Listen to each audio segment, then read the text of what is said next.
Hey, how's it going guys? Phil here, and this is a review for the Samsung JetBot mop. You'll receive the robot mop, 2 water tanks, a remote control with a pair of AAA batteries, a silicone cleaning brush, power adapter, a set of microfiber and heavy-duty mop pads, storage space, and an instruction manual. This is the robot mop. It has a plastic body and measures 11.5 inches wide, 5 inches across, and sits about 5 inches high. Across the middle of the body is a translucent glossy band which houses the unit's sensors. On the back is the barrel-style charging port. On top, you'll find a plastic carrying handle with the power button on one end and remote control receiver on the other.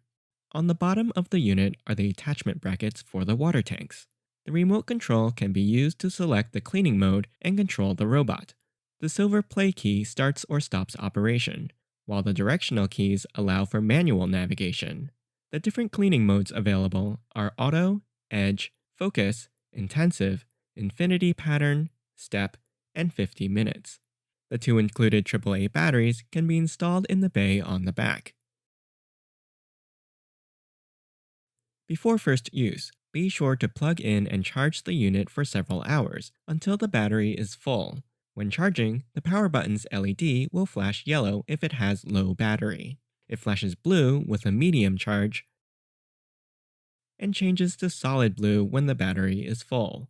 Note that the unit cannot be powered on or controlled using the remote while plugged in. The 2 sets of mop pads are used for different levels of soil. The heavy-duty cotton pads on the right are for tougher cleaning jobs and heavy soils, while the microfiber pads on the left are more for buffing and regular light cleanings. The back of the pads have fine felt loops that allow the pads to stick to the Velcro hooks on the bottom of the water tanks. The tanks are thin and flat and can hold about 1/4 cup of water each. There is a rubber-sealed door for filling the tank, and there are illustrated instructions here how to fill and assemble the tanks and pads. Just be sure to center the pads when placing them on the bottom, so that the post in the center goes all the way through.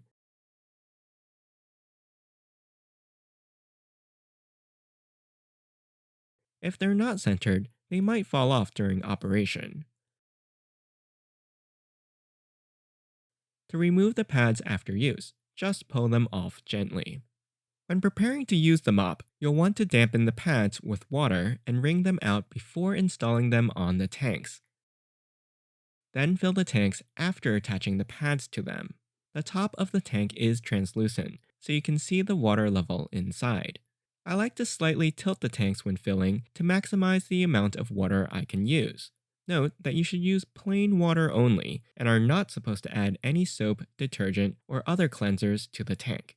To install the water tanks on the unit, simply place them over the mounting tray and twist clockwise while pressing down gently until it clicks and locks into place. To mop your floors, just press the power button on the unit, and it will enter into standby. Then you can press play on the remote to begin operation.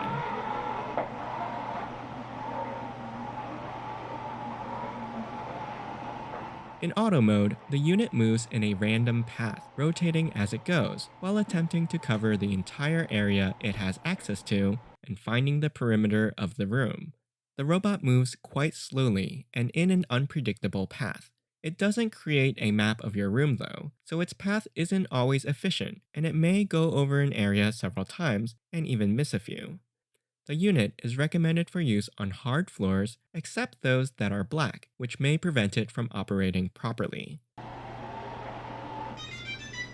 The remote can be used to switch modes at any time, for example, edge mode, if you want the mop to focus on the perimeter of a room. It will wander until it hits a solid wall or object and then attempt to move along it, frequently bumping into things before changing directions.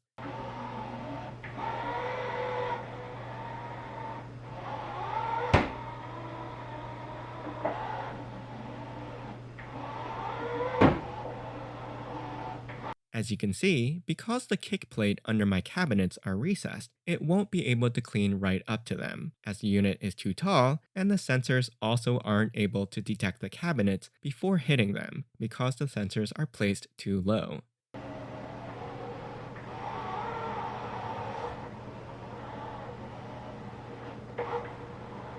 It does, however, successfully avoid falling off this step into the laundry room, as it goes right up to the edge of the step and backs away.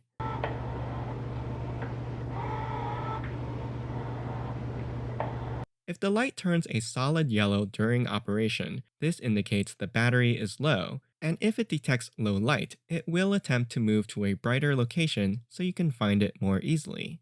In any event, it will simply just stop operating where it is, leaving you to search and recover the device in order to charge it. The infinity pattern simply changes the movement style of the device to travel in figure 8 patterns. I haven't yet figured out how this mode adds any additional benefit to the regular auto mode, but perhaps the coverage may be a little better. I wanted to test whether or not the robot could pick up dust in the grout lines of the kitchen floor tile, which you can see here appearing as white dust. With the robot in standby mode, I'm using the remote control to have the robot pass over the grout line repeatedly using the heavy-duty pads.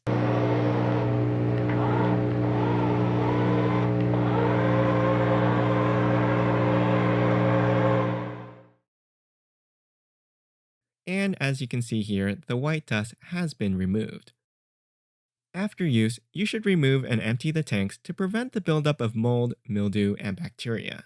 To detach them, hold the tank with one hand while pulling up on the handle, and they should pop off easily.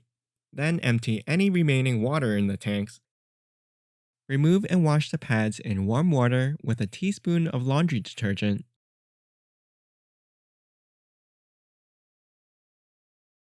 For heavy soils, use the silicone brush to dislodge excess dirt and grime.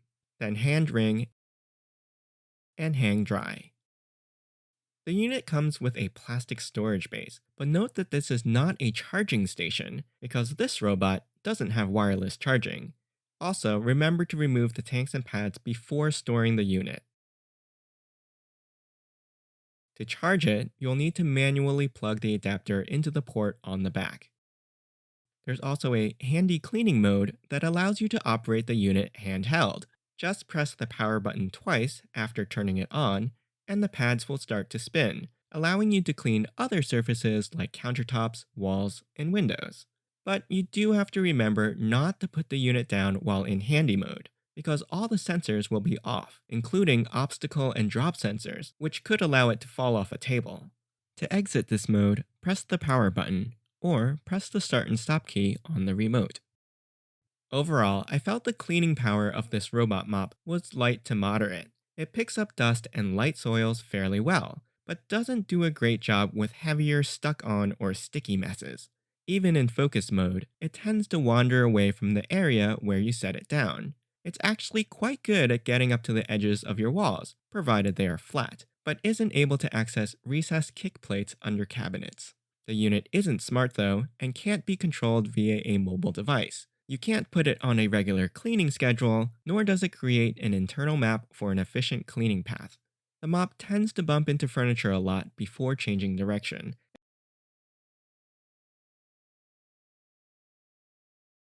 and there aren't any virtual walls that can be used with it, so physical barriers are needed if you want to keep it confined to one room or area.